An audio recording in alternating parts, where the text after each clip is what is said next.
Takbir. Oke, ikhwafillah yang dimuliakan oleh Allah Subhanahu wa taala. Ini sekarang kita menghadirkan yaitu teman kita, ini halaqah kita, yaitu yang bernama Yudi Setiadi. Tapi di belakang nama Yudi Setiadi itu juga Abah melihat ada ejaan DJI, itu G, yang itu marga China. Pakai mic. Itu nama marga Cina. Oke, berarti orang Cina ya? Ya. Kalau ini Pak Yudi yang ngomong beliau orang Cina, Abah percaya. Mau tadi si Abah yang ngomong untuk percaya. Karena belok menurutnya. Oke. Ya, sebelum kita nanti untuk kita ngobrol-ngobrol, kita ngobrol atau wawancara daripada Pak Yudi ini, silakan beri Abah kasih kesempatan untuk menyapa daripada teman-teman semuanya, jamaah semua yang hadir di sini. Pertama-tama saya ucapkan Assalamualaikum warahmatullahi wabarakatuh. Waalaikumsalam. Terima kasih kepada Abah atas kesempatannya saya bisa berada di sini. Sungguh satu hal yang sangat luar biasa dengan saya saat ini bisa duduk di sini, bisa berbagi kisah barangkali apa yang saya alami. Kalau teman-teman semua di sini mungkin umumnya hampir semua mungkin begitu lahir sudah menjadi Islam. Alhamdulillah. Itu nggak usah dibocorin dulu. Jadi sekarang cukup menyapa dulu. Sapaannya sudah cukup? Sudah. Sekarang apa namanya perkenalan diri dulu. Perkenalkan diri dulu dari Pak Yudi. Asal dari mana, lahir di mana, sekarang posisi tinggal di mana, terus pasangan hidup, anak atau istri, anak berapa, istri berapa, terus gila. Oh, sore rahasia. Ya, nama saya Yudi Setiadi. Saya saat ini tinggal di perumahan Jilen Padalarang Residen di Desa Jawa Mekar, Padalarang. Saya tinggal baru 3 tahun lah mungkin. Sebelumnya saya tinggal di Bandung karena memang ada kesempatan saya ngambil rumah ini. Istri, siapa nama istri? Nama istri Siti Rohimah. Saya sudah punya 3 anak. Oh, 3 istri ya. Kalau istri alhamdulillah 1 Pak, karena nggak habis-habis. Justru malah ngegedean gitu.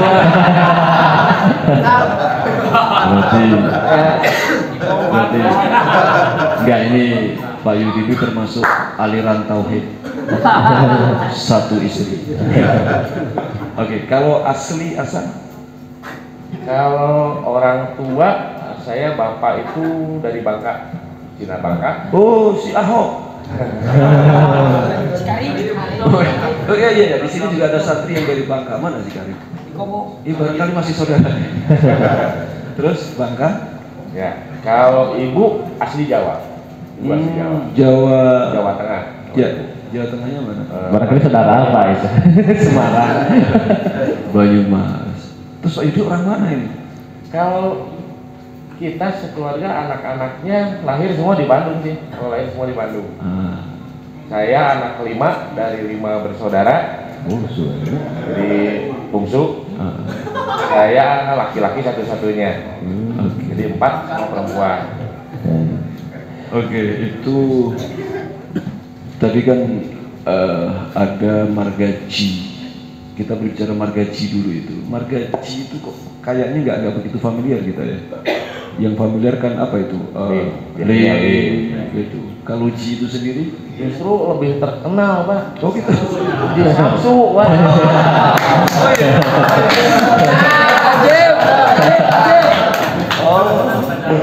Enggak, jadi keluarga Ji, bapak saya namanya aslinya itu Ji Jin Chan. Ulangi lagi sekali lagi. Jadi orang tua saya, nama ayah saya itu Ji Jin Chan. Enggak, bentar, Kak, coba ada tisu. Ini keringetan ini. Ada dah. Diinterogasi malah. Minta tisu. Sur. Ji Jinsa. Ji Jinsa. Itu Bapak Chinese. Kalau Mama juga Chinese atau? Mama Tulen Jawa. Tulen Jawa. Apa tadi kok lupa? Nah, terus itu Ji yang itu marga Ji itu Berkembang di sana di Bangka banyak. Ya banyak sih, banyak. Cuman memang marganya seperti tadi Abah bilang, ya nggak terlalu familiar. Beda dengan misalkan marga Lim, itu kumpulan keluarga yang superior kalau mereka. Memang pengusaha-pengusaha gede lah gitu. Kalau orang-orang yang marganya Lim. Gitu. Kalau marga Cui Langseng itu otomatis mana itu? Tongseng, Langseng. Tulangseng, Terseng. Oke, ini biar nggak nervous ini apa namanya? Biar nggak nervous. Tadi sudah dibocorkan satu bocoran. Berarti orang tua basicnya non muslim. Orang tua non muslim. Jadi kalau keluarga papa juga kalau memang Chinese semua, itu sebagian malah masih Konghucu ya, sebagian. Oh, Konghucu apa? Masih Konghucu, sebagian sudah Kristen. Tapi kalau keluarga mama yang notabene dari Jawa malah hampir semua Kristen. Mama Kristen, Papa Konghucu. Papa Kristen. Oh, sudah Kristen juga. sampai saat ini. Terakhir sih enggak, jadi memang ada cerita unik kalau soal papa sekarang almarhum. Oh, udah. Dulu pernah begitu meninggal, sekitaran rumah yang di Bandung itu para DKM masjid pada ke rumah juga. Pada waktu itu begitu papa meninggal itu langsung dibawa di rumah duka. Tapi dari DKM itu banyak ke rumah karena mereka pernah menyaksikan papa sholat di masjid. Gitu. Tapi belum pernah ada persaksian gitu. Nah, untuk bukti dan lain-lain tidak ada. Bukti tertulis apalagi nggak ada. Tapi kalau saksi pun kayaknya rekan-rekan seumuran beliau udah banyak yang udah meninggal juga gitu. Tapi sebagian katanya meyakinkan tidak suka sholat, sok sholat, cina ke masjid. Itu bukan sekali saja, sering berarti maksudnya. Katanya sering, bahkan katanya untuk pembangunan masjid pun nyumbang. papa banyak yang nyumbang. Nah kebetulan papa juga kan punya tanah di Subang. Sebagian besar orang sana bilang juga, gitu. Dari papa tuh Jumatan, ya ada sok bareng ini Jumatan. Gitu.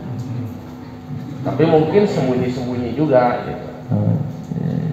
Ada apa istilahnya, ada barangkali gitu ya, ada barangkali gitu ya, yang karena muncul kata barangkali itu karena di keluarga tidak pernah terdeklar ya, nggak pernah dideklarkan bahwa bapak sudah mualaf atau muslim, nggak ada itu ya. Ya sehingga kita berasumsi barangkali kayaknya gitu ya. Oke. Kalau Pak Yuri sendiri untuk mendeklarkan keislaman itu kapan itu? Awalnya itu SMP sih sebetulnya. SMP. Pada saat itu saya lagi pulang sekolah, saya main di rumah temen. Itu kira-kira jam 3 pada asar. Kita lagi setel musik, kalau kita sambil baca-baca komik gitu. Tiba-tiba teman saya itu dia keluarganya haji, ibu bapaknya haji, kakak-kakaknya juga orang-orang santri lah. Tiba-tiba habis asar dia stop musik lah, kenapa dimatiin? Adan. Dia bilang gitu kan, ngapain dimatiin? Pemali. Terus dia ke ini, dia ambil wudhu, sholat. Dan seumur hidup saya lihat orang sholat itu kalau nggak di TV, kalau nggak iklan adan, ya nggak lihat. Atau kalau nggak lewat masjid, kalau lihat orang lagi sholat. Ini pertama kali seumur hidup saya lihat orang sholat dari Lengkap, awal sampai ya. akhir di depan mata gitu. Teman itu tadi. Ya, Oke. dengan khusyuk dia sholat, saya perhatiin dari awal sampai akhir. Nah, di situ seolah ada kesambar petir. Masya Allah. Saya terpukau melihat dari awal ke akhir, betul-betul kok rasanya nikmat gitu. Setelah dia sholat, saya nanya sama dia, "Jak, ajarin dong sholat." "Ah, kurnaon, emang Kristen." "Ya dah yang bisa, hanya ada temenan." "Atau kumaha cara naon saya sholat?" "Banyak kudu asup Islam." "Sok atuh."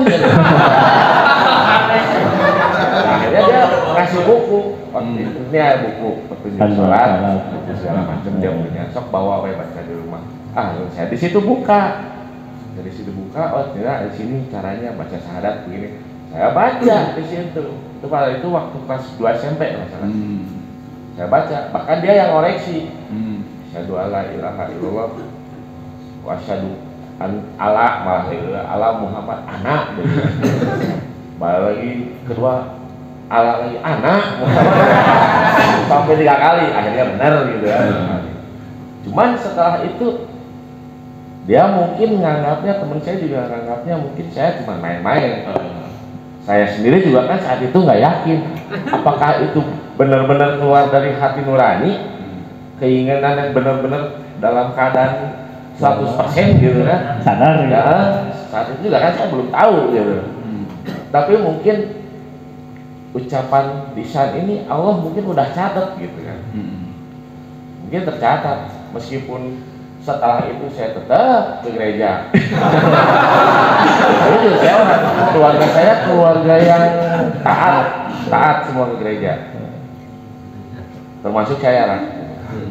Karena kalau ke gereja dapat ekstra bonus, duit jajan double ya. Baru kan santri lawan hain Ya, tunggurutan siapa? tidak deketin. Ada ketidinya. Itu berlangsung sampai berapa lama itu tanpa komitmen seperti itu? Pelapatan mah oke, tadi sentuhan pertama oke, terasa ada feel yang terasa, tapi nggak ada kayak hubungan itu tapi nggak ada komitmen gitu. Nggak ada. Itu sampai kapan? Berapa lama itu? Itu sampai saya nginjek waktu itu kelas SMP ya. Jadi kalau mau cerita sedikit, kalau di SMP juga rata-rata teman, karena saya sekolah di negeri itu mayoritas kan Muslim semua. Hanya 10% lah paling yang beragama non Muslim lah, Kristen khususnya. Ya kalau ingat teman-teman dulu juga kalau di sekolah di SMP itu kita juga kan sering saling ledek gitu kan. Sering ledek. Jadi tiap ketemu, wah, hulu kuya. Haleluya. Sering diledek gitu kan. Santri ke satu masa kayak ya latif. Santri. Ya kalau nggak gitu kan. Ya kalau orang Kristen macam Tuhan unik, no? Yesus Kristus Tuhan domba. Nah, jujur sih sebagai orang Kristen saat itu juga panas juga kan.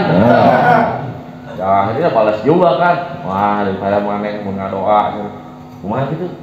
Aku curut kopi amroti amis.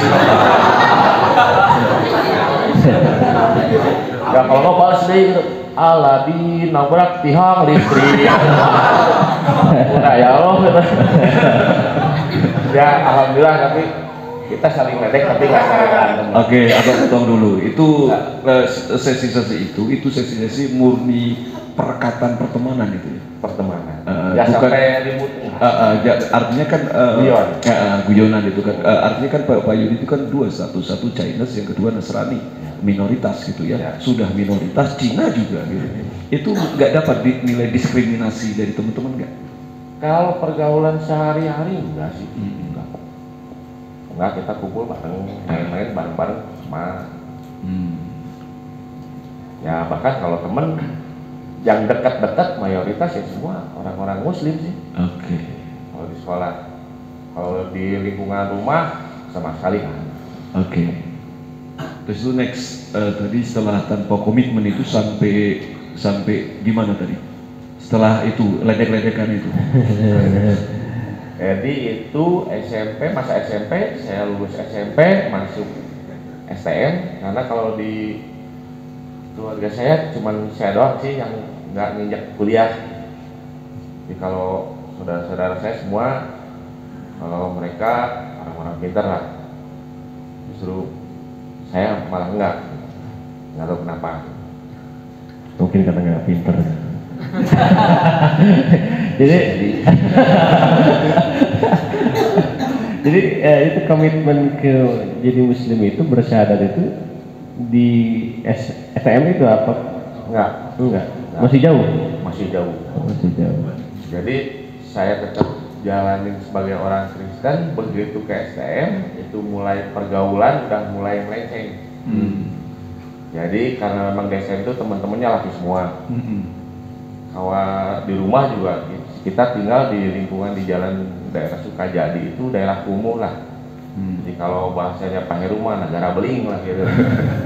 Jadi tiap hari pergaulannya udah mulai ke ini, mulai mabok-mabokan, minum segala macam. Yang dulunya tadinya saya Kristen Protestan yang taat, beralih jadi Kristen prosetan.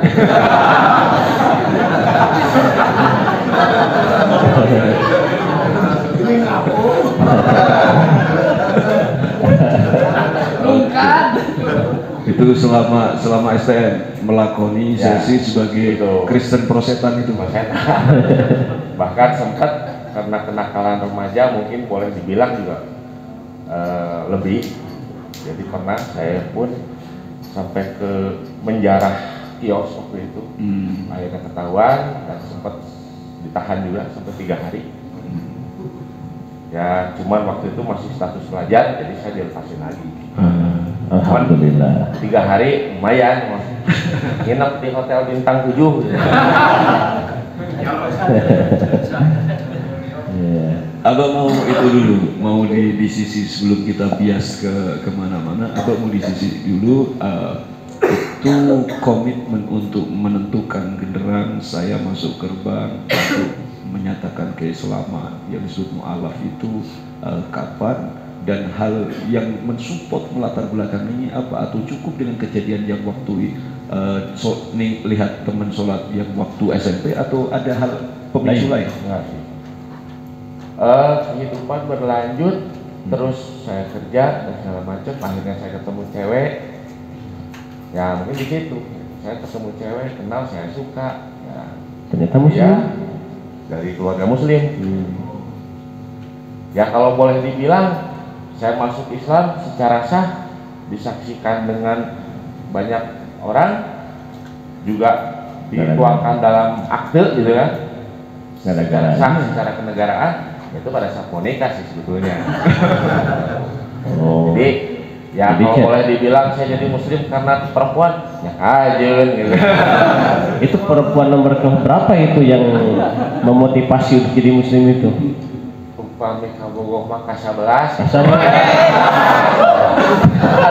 Jadi bojong mah kahiji. Jadi kayaknya. Jadi memang dalam tanda kutip karena tuntutan cinta, tuntutan untuk bisa diterima oleh keluarga pihak perempuan mau tidak mau menyatakan keislaman. Tapi itu pun tantangannya banyak Pak sebetulnya.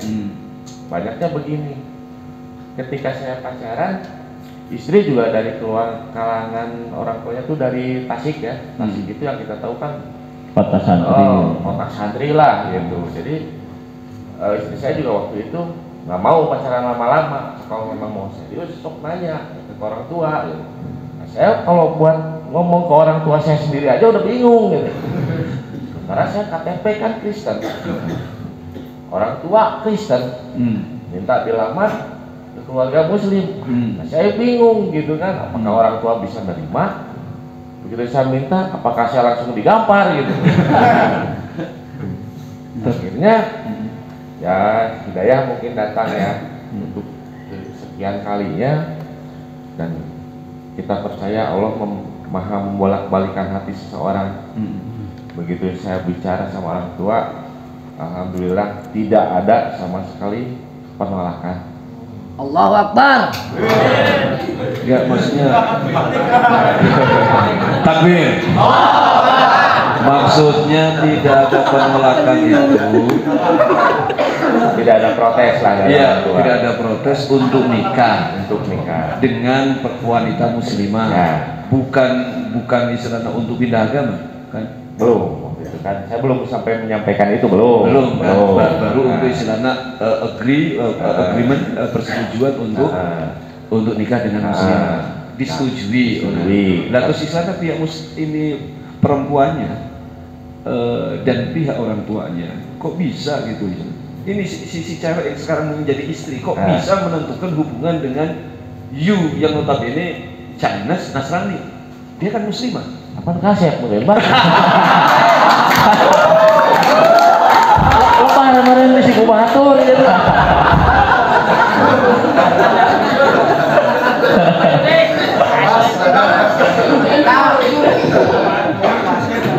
Enggak, abah kira jawabannya itu akan merendah tawadhu. Enggak. Terus abah kira orang tua daripada istri yang sekarang jadi istri itu kan juga tidak serta-merta untuk menyetujui. Tuh. Gimana itu? Kalau ya saya tadi bilang juga Allah maha membolak-balikan hati seseorang. Artinya kalau mertua juga begitu orang tua saya datang ke sana, dia menyerahkan sepenuhnya keputusan anaknya. Tuh.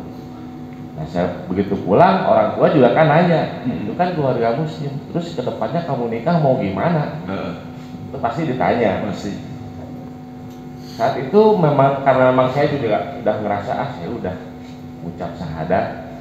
Dan memang saya juga hidup perasaan kalau di gereja begini begitu, saya perasaan lebih nyaman kalau ngumpul sama teman-teman sama orang-orang muslim gitu, lebih nyaman kayaknya daripada gaul sama orang-orang yang di gereja itu. Saya kadang-kadang minder, anak-anak orang kaya segala macem. Kalau dengan teman-teman sama muslim bebas gitu kan, lebih enak gitu kadang-kadang. Dari situ saya ambil keputusan. Kurang mah itu ya. Ini sholat, orang mau nonton. Gitu. Ya mungkin proses-proses itu Allah juga kan masih menilai dengan gimana gitu. Makanya ujian mah terus datang. Itu di antara ujian yang paling dirasakan paling hebat, paling berat apa? Tetap sih ya dari faktor ekonomi ya paling kerasa. Begitu saya waktu itu sedang ngambil rumah, nggak lama berselang itu Indonesia waktu itu kena apa ya, tahun 98 tuh krisis moneter. Nah, jadi tahun 2002 dampaknya ada perampingan karyawan, saya kena, saya dikeluarkan, cuma dikasih pesangon hanya 14 juta, sementara saya punya beban cicilan rumah. Tar dulu, ini kok Krismon 98, emang nikah tahun berapa? Saya nikah 96. Emang umur berapa ini sekarang? 51. Oh, Masya Allah. 50 menjelang 51. 51, berarti kelahiran 74, 2 tahun di atas agak. Tapi kelihatan tua abas.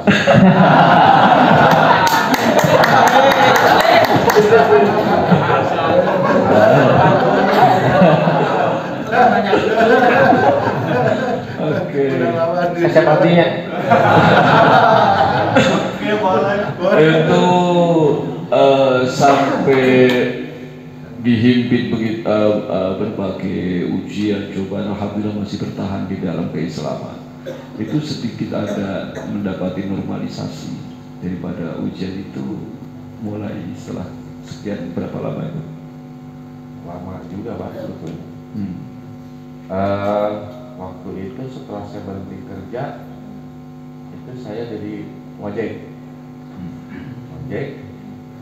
Akhirnya rumah nggak kebayar, rumah juga saya oper kredit akhirnya. Oper kredit, saya balik ke Bandung. Waktu itu ngambil rumah di sini di Padalarang aja di Cibimbing. Ibin itu mana? Oh siapa? Itu karena nggak kebayar di overkredit, saya pulang ke Bandung, niatnya mau kembali ke rumah orang tua, tapi ternyata rumah yang tadinya saya tempatin katanya udah dikasihin ke kakak saya, udah nggak ada tempat. Ya akhirnya saya balik ke mertua, ya cuma dapat kamar sepetak, ya nggak apa-apa lah. Gitu. Saya kerja ngojek waktu itu, istri saya juga bantu-bantu buka warung, ya jualan pop es lah kecil-kecilan. Ya karena memang untung nggak ada, ojek juga sepi, ya lama kelamaan tetap aja hancur usaha. Warung bangkrut, saya juga akhirnya motor juga disita. Gitu. Jadi kehidupannya makin hancur. Gitu. Hancur. Dari situ penderitaan. kakak ipar sih sebetulnya, kakak ipar kakak saya itu suami kakak akhirnya nawarin kerja, kebetulan waktu itu Ya, suami kakak itu maksud suami kakak kandung. ya itu orang Batak sih aslinya. Dia nawarin kerja tuh kalau memang mau ada kerjaan di Bandung, itu anak perusahaan PLN tempat dia kerja. Itu lagi buka cabang, ada lowongan sebagai supir. Kalau mau sok ambil tuh posisi jadi supir. Udah karena memang saat itu saya juga memang butuh, saya ambil jadi supir, saya kerja agak lumayan lama kerja, karir juga dari situ agak lumayan sih. Nah dari tempat saya kerja jadi supir itu ada koordinator saya, artinya dia yang ngurus-ngurus supir, mobil dan lain ini, orang ini gitu kan. Itu selalu begitu saya setor. Kalau supir itu kan kalau mau berangkat pagi dikasih kertas lembar, dikasih uang per sekot buat bensin dan lain-lain. Nah kalau sore saya datang itu saya laporan kan, bensin, tol, parkir, apa segala macam saya setoran. Tapi begitu ke kantor dia selalu nanya, udah sholat belum? Acan, dia laporan, tidak sholat enggak? Iya laporan, simpan sholat. Mau nggak mau jadi sholat. Itu setiap hari, meskipun jam berapapun saya misalkan datang sholat. Tadi apa? Ente. Ayeuna asar dulu. Tereh maghrib asar enggak. Itu barang pembalap taknya di mobil, saya ditungguan sholat. Sampai sebegitunya orang itu. Akhirnya di situ jadi mulai saya kebiasaan. Ya ini saya sholat gitu. Tiap Jumatan kalau misalkan saya nggak keluar, pasti dia tarik-tarik kayu Jumatan. Saking dekatnya akhirnya segala macam keluh kesah saya juga. Saya punya masalah keuangan, butuh uang, butuh apa, beliau ini sih bantu. Nah dia juga banyak ngajarin juga akhirnya, gitu. Karena dia juga, nah boleh dibilang ustadz juga lah, ya yang ngomong panjang. Gitu. Saya mah punya kota nggak belang.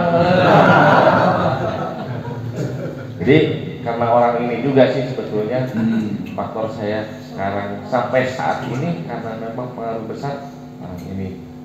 Bahkan sekarang kedekatan kami juga udah bukan seperti teman atau apa, udah lebih dari saudara lah.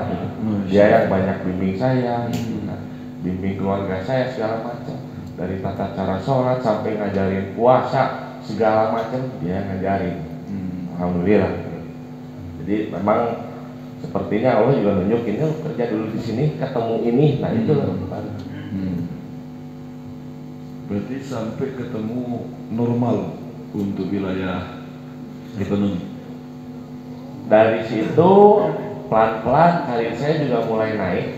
Jadi dari supir yang biasanya saya nganter-nganter teknisi, saya sambil belajar gitu.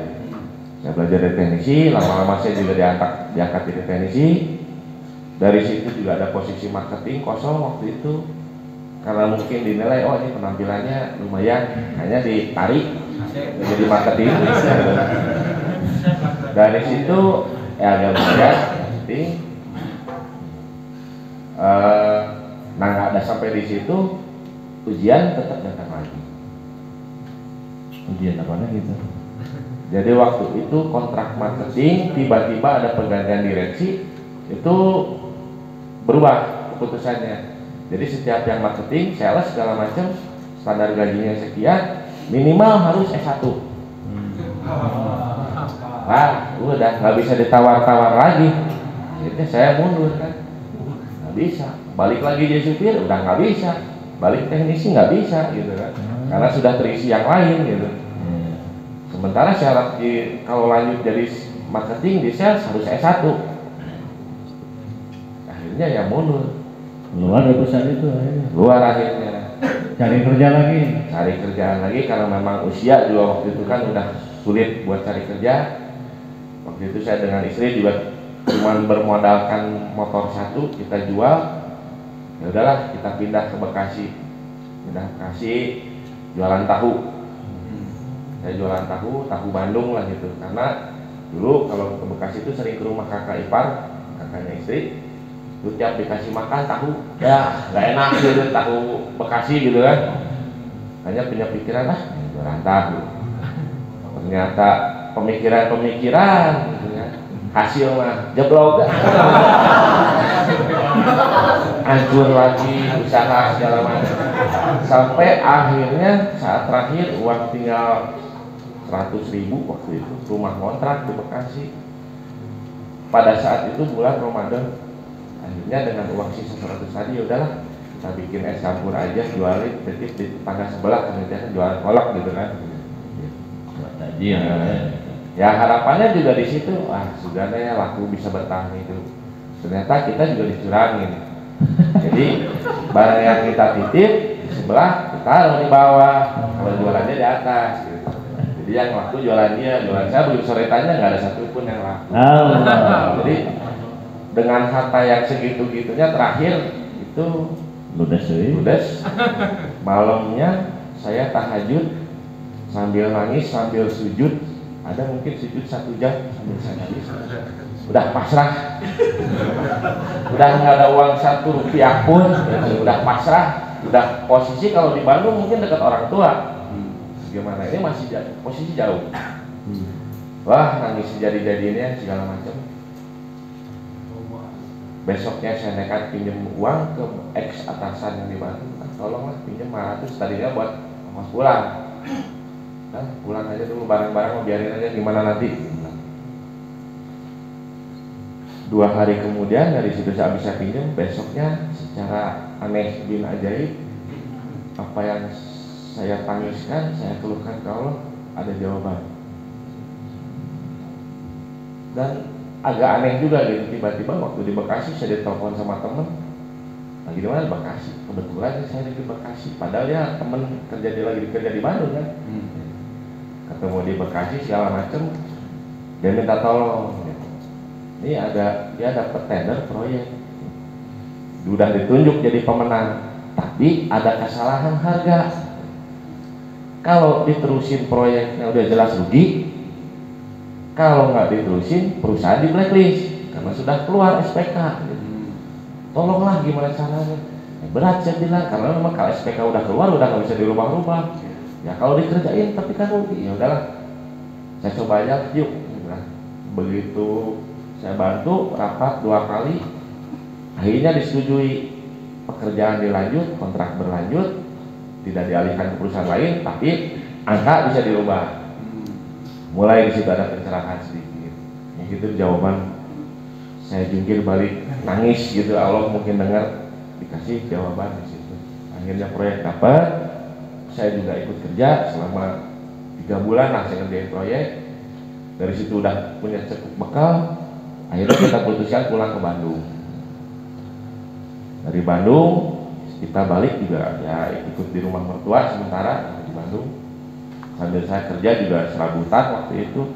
Jadi marketing serabutan lah, apa yang orang perlu saya cariin gitu kan. Ya alhamdulillah sih. Terus dari hasil apa ya, relasi lah, dulu relasi saya marketing, banyak kenalan sama orang-orang bos gitu. Ya akhirnya dapat 1 proyek kecil-kecilan waktu itu saat itu Telkom ada proyek penggantian kabel tembaga ke fiber optik Telkom. Jadi si pemilik perusahaan ini tahu bahwa dulu saya kerja di Icon itu kan fiber optik gitu. Akhirnya saya ambil kerjaan di Bandung. Selesai di Bandung, rekomendasi ke Jogja, berangkat ke Jogja, Solo gitu kan.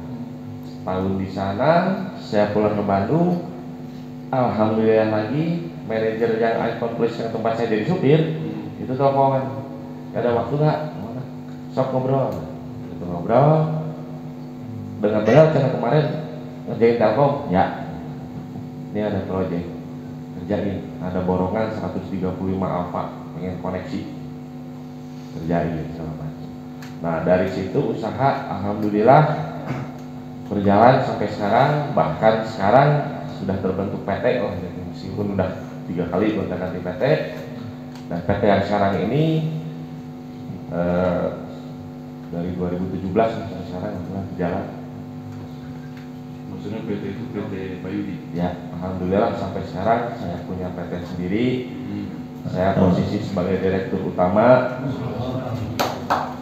Dan teman saya yang waktu itu koordinator supir yang selalu mengingatkan sholat, alhamdulillah beliau sekarang sudah menjabat sebagai salah satu direksi juga di perusahaan saya.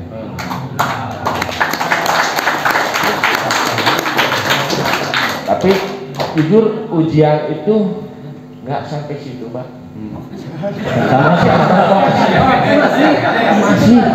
Masih Mungkin bisa berikutnya kali ya. Jadi memang apa biduk kehidupan itu begini. Orang itu konyol dan bodoh. Kalau dia berdoa kepada Allah, ya Allah saya mohon jangan diberi ujian, jangan diberi cobaan, itu orang bodoh, orang stres yang kayak gitu.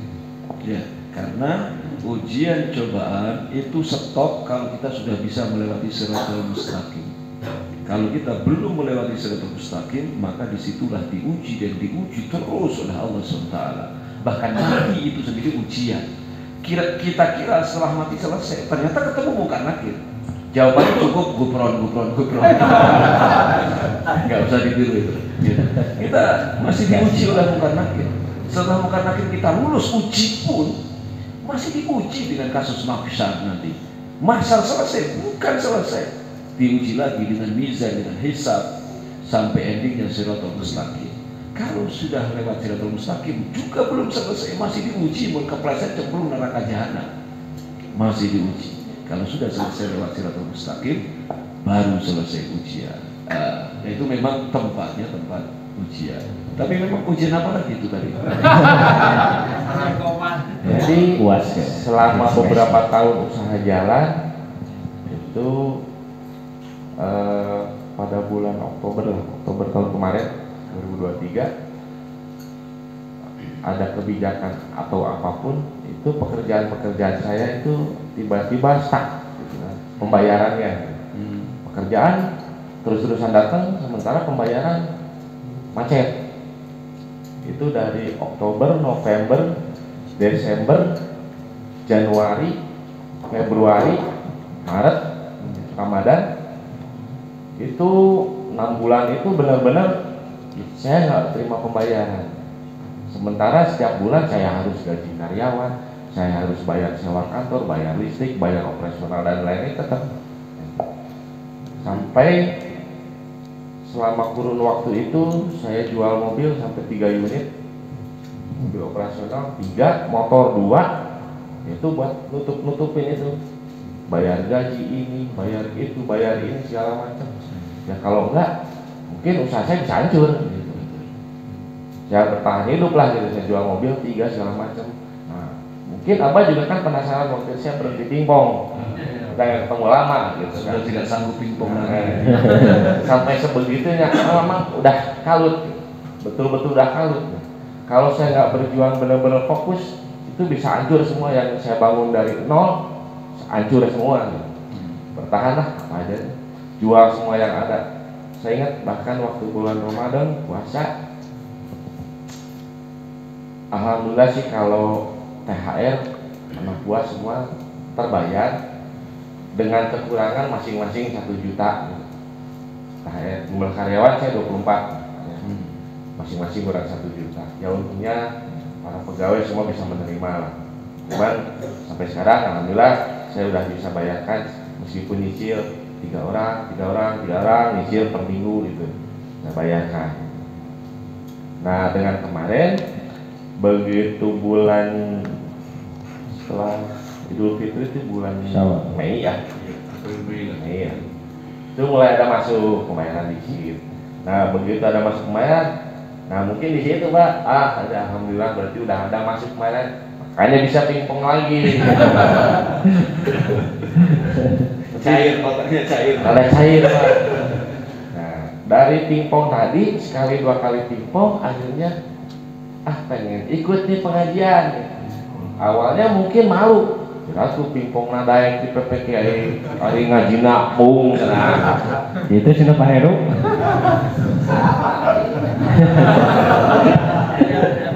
Alhamdulillah. Jadi saya masuk Hamdala baru sebulanan kalinya lebih.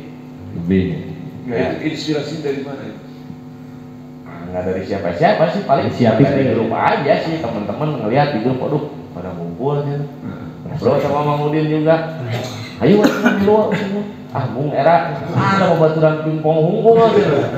Udah bari ngopi, bari udah hayu atuh lah.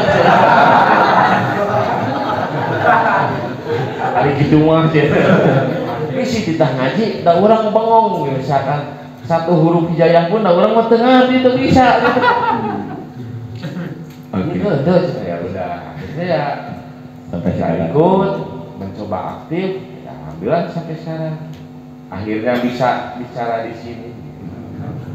Takbir. Kalau bagi Abah sesi yang terakhir tadi sampaikan, ujian cobaan yang terakhir itu bagi Abah itu bukan itu yang di antara the bigs ya, tapi bagi Abah itu bukan episode yang besarnya, bukan untuk ujiannya. Kenapa? Karena level Pak Yudi sudah di level yang berlevel. Tapi yang lebih Abah cermati justru ketika perjalanan tahapan-tahapan itu tadi, gitu, yang kok bisa bertahan secara akidahnya, bertahan tidak balik lagi, atau bertahan istilahnya untuk nenang ke Gunung Hijau, ke Sukabumi, tapi bertahan, tetap bertahan. Itu pastinya peran istri luar biasa. Alhamdulillah istri bisa sabar, itu aja sih Pak. Dimaki, diusir, dia cuma bisa nangis, bisa berkeluh kesah, udah aja. Untungnya dia juga bertahan, nggak sampai ngajak udahan atau apa-apa, enggak. Sama sekali. Dia sabar. Alhamdulillah. Kan ganteng. Ganteng juga dah. Oh Pak Heru ngajak Liron Tambi.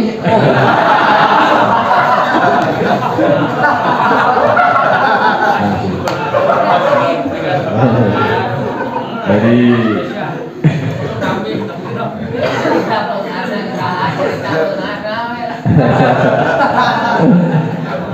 ini sedikit, jadi dari semua keluarga ya, itu Pak Yudi yang Islam itu sampai saat ini.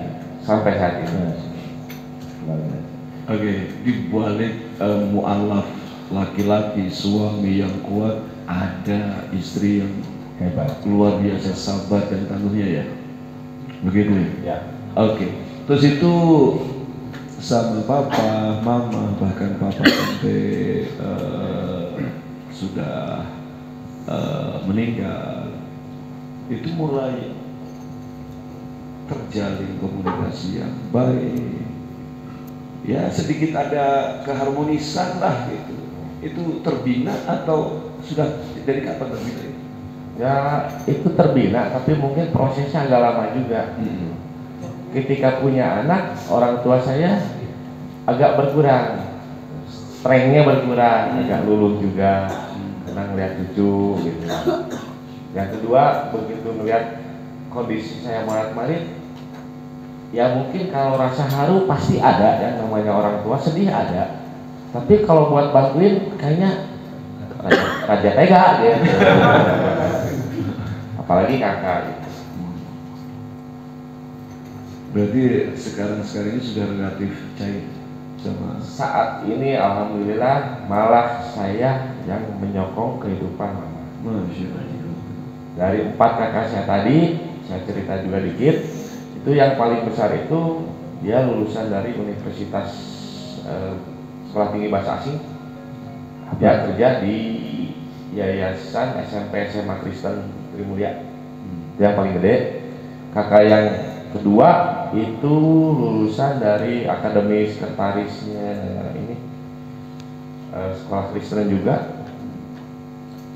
Habis lulus itu dia lanjut kuliah sambil kerja di Jerman. Kakak yang kedua. Kalau kakak yang ketiga dia lulusan UI Universitas Indonesia. Dia jadi Danamon Jakarta, suaminya juga di Jakarta. Yang keempat itu lulusan ITB. S1-nya ITB, S2 dan S3-nya sampai gelar doktor itu di Jepang. Jadi cuma saya kuliahnya di Kebon Awi. Kumaha Pak Heru?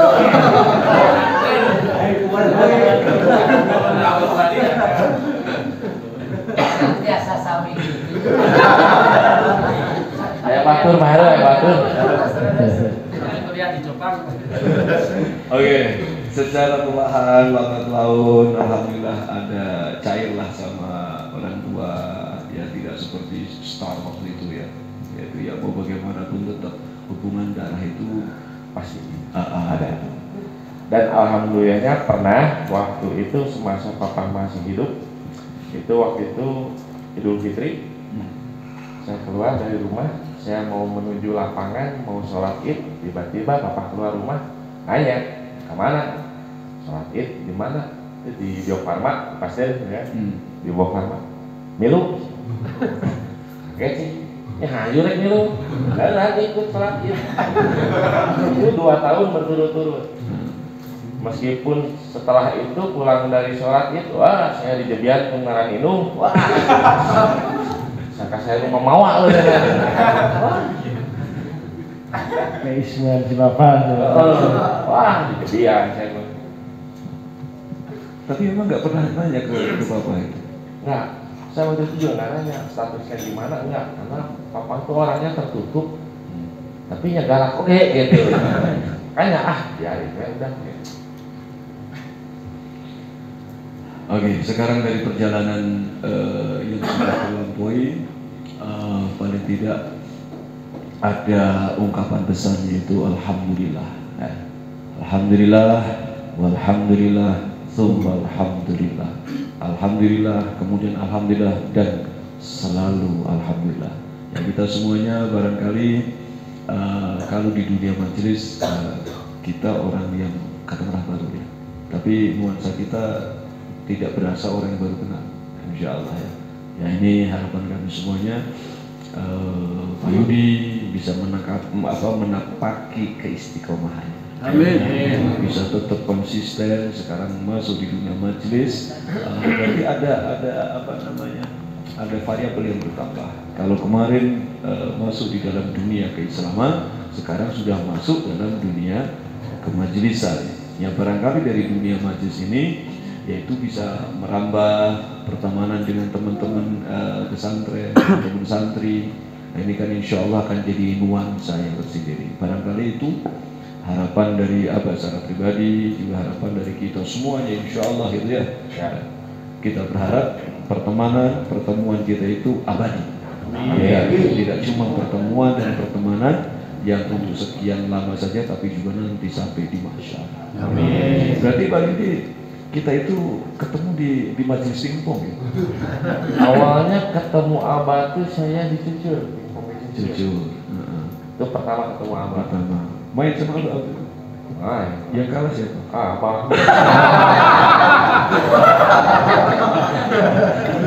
Waktu itu. Kalau sekarang gimana? Sekarang terakhir posisi menang. Saya menang terakhir. Hese ngelesin Abah tuh. Nah, tadi ada satu cerita juga Pak. Itu saya juga mohon pencerahannya juga nih. Pada saat waktu itu Papa meninggal, itu kan orang-orang masjid sekitar datang ke rumah. Padahal waktu itu kalau jasad itu disemayamkan di rumah duka, itu karena sama mama, sama keluarga, semua langsung dibawa ke sana. Prosesi pemakaman dan lain-lain secara Kristen. Sementara kalau lingkungan sekitar karena pernah melihat papa sholat, mereka akhirnya mungkin berasa berkewajiban kan, kalau mengurus pulasara segala macam kan, merasa kewajiban kalau memang papa sudah muslim gitu. Tapi kan ternyata kalau saya tanya juga bukti tertulisnya apa, nggak ada gitu, sama sekali tidak ada gitu. Jadi pihak masjid juga ya udah akhirnya menyerahkan manggalah ke keluarganya, serahkan kembali ke keluarga sampai akhirnya dimakamkan secara Kristen lah gitu. Cuman waktu itu juga saya begitu di ruang duka papa hari keduanya saya berinisiatif gitu. Kalau gitu saya nggak bisa sholat di rumah duka, karena sholat di rumah duka ini misalkan almarhum, oh ini patung itu gede gitu, salib, nah itu lucu gitu kan. Akhirnya saya di rumah saya sholat gaib, meskipun caranya itu salah, meskipun tata caranya bacanya salah, tapi tetap saya lakukan. Saya yakin saya mau nyolatin papa 2 rakaat, saya sholat normal aja 2 rakaat. Tapi niat saya ya anggaplah saya nyolatin papa lah gitu. Karena memang nggak tahu caranya, itu pun saya sambil nangis-nangis gitu kan, saya lakukan. Salah nggak Pak? Jadi apa namanya, sholat jenazah ataupun gaib gitunya gitu boleh, gaib boleh isi langsung. Maka Pak Yudi itu orang nomor 2 yang salah. Orang yang pertamanya Abu Nawas.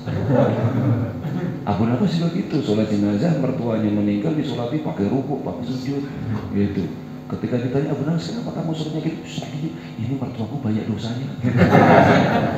Kalau biasa mah, orang yang biasa mah nggak usah pakai rukuk sujud, tapi mertuaku mah beda gitu. Jadi edisinya itu edisi lengkap. Edisi Abu Nawas.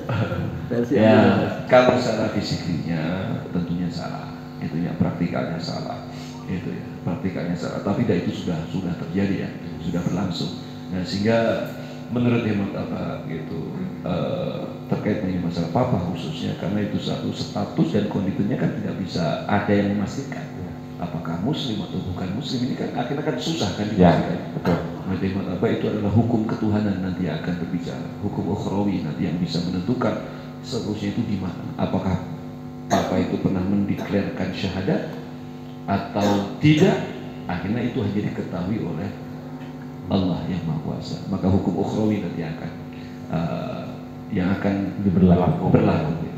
Atau karena apa begini Pak, kira-kira ada apa ya, ada pernyataan atau statement apa untuk papa atau untuk mama, atau ungkapan lah, untayan gitu, atau harapan lah, atau gimana, apapun jenisnya. Ya harapannya sih saya tetap menghargai mama sebagai orang tua. Nomor 2 yang Allah perintahkan setelah Allah adalah orang tua, tetap orang tua. Sekarang tinggal sebelah.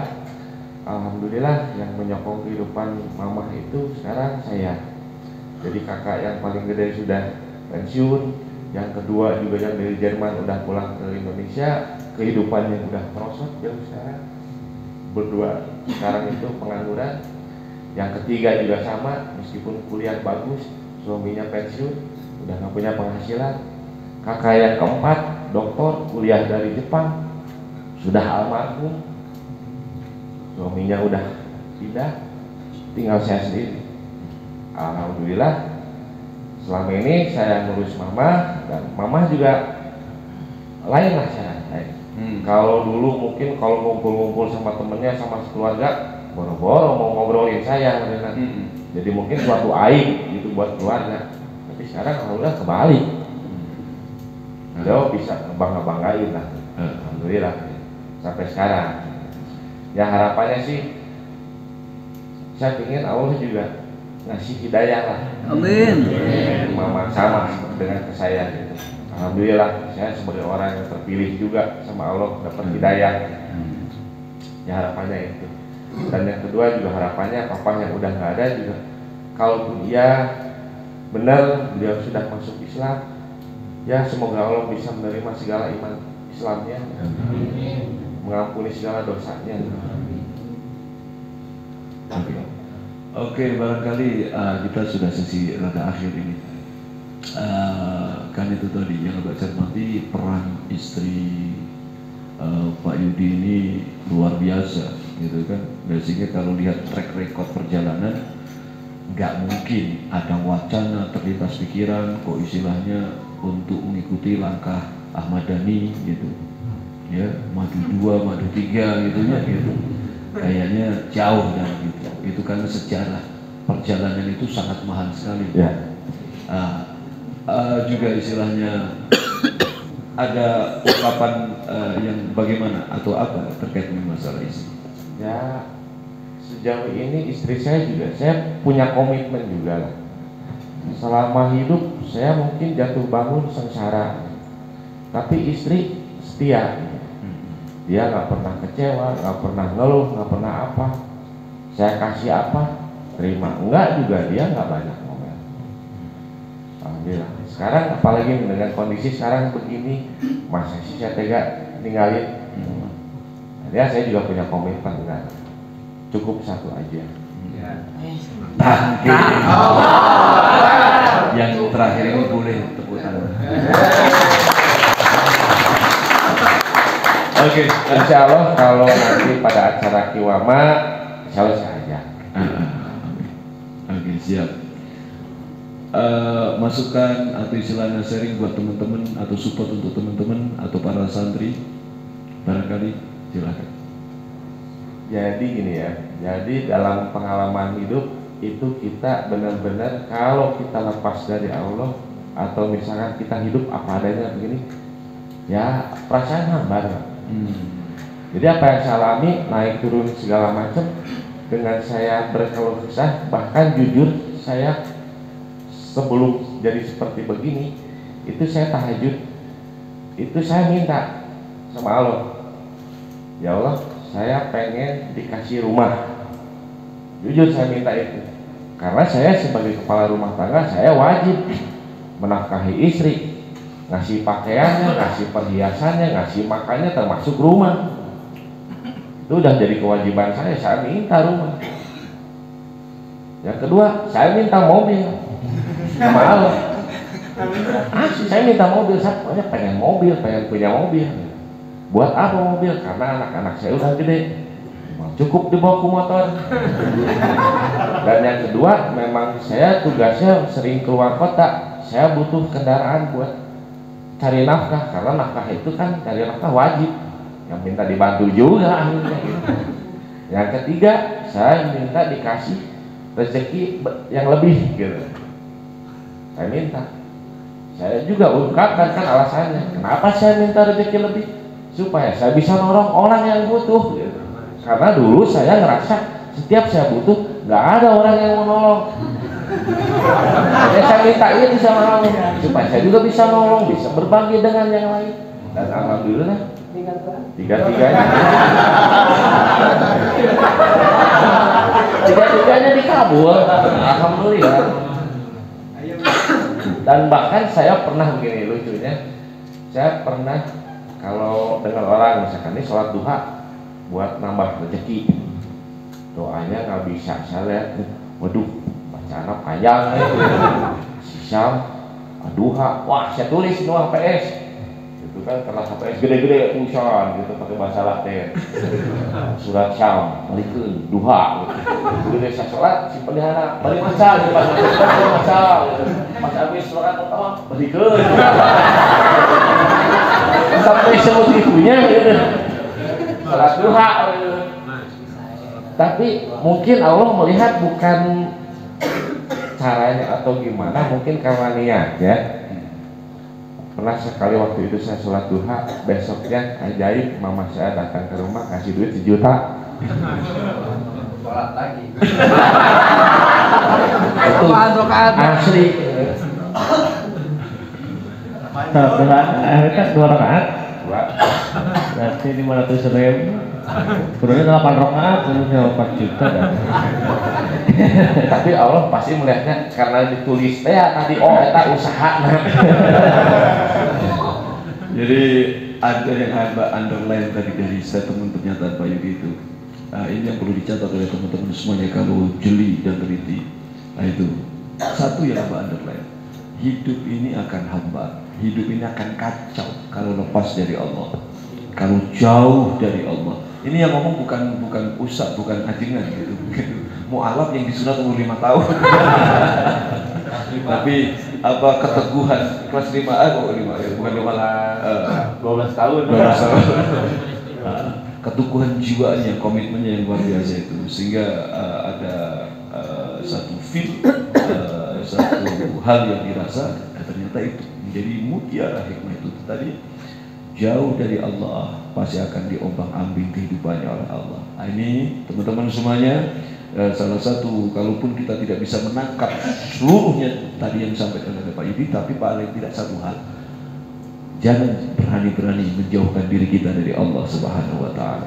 Ya, kalau tidak mau hidup kita kacau, jangan berani-berani untuk istilahnya hengkang kaki dari Allah. Kalau kita tidak mau dibikin stres oleh Allah SWT, dan pada akhirnya kita jalan-jalan menjadi viral yang kedua setelah Cimindi kemana yang ya, yaitu sekali Allah tetap Allah, dan kemudian Allah selanjutnya Allah. Pak Yudi, sebelum closing statement, barangkali ada penyampaian yang terlupakan, ada lagi atau tidak? Nggak ada sih Pak, cuma saya mungkin pernyataan terima kasih buat Aba yang selama ini juga sudah ngasih kesempatan buat saya ikut di pengajian Aba, dan jujur saya merasa nyaman gitu. Alhamdulillah. Terima kasih. Ya mungkin kedepannya saya juga bisa menjadi murid Aba, teman Aba, rekan Aba gitu. Bahkan musuh juga, bahkan menjadi musuh juga.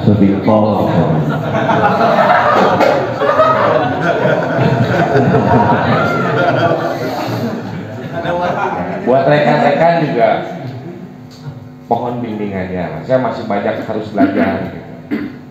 Jadi kalau misalnya saya ada kesalahan atau apa, ya mohon sabar, mohon dimaklum, gitu aja Pak. Ya, kuliahnya di Kebun Awi gitu.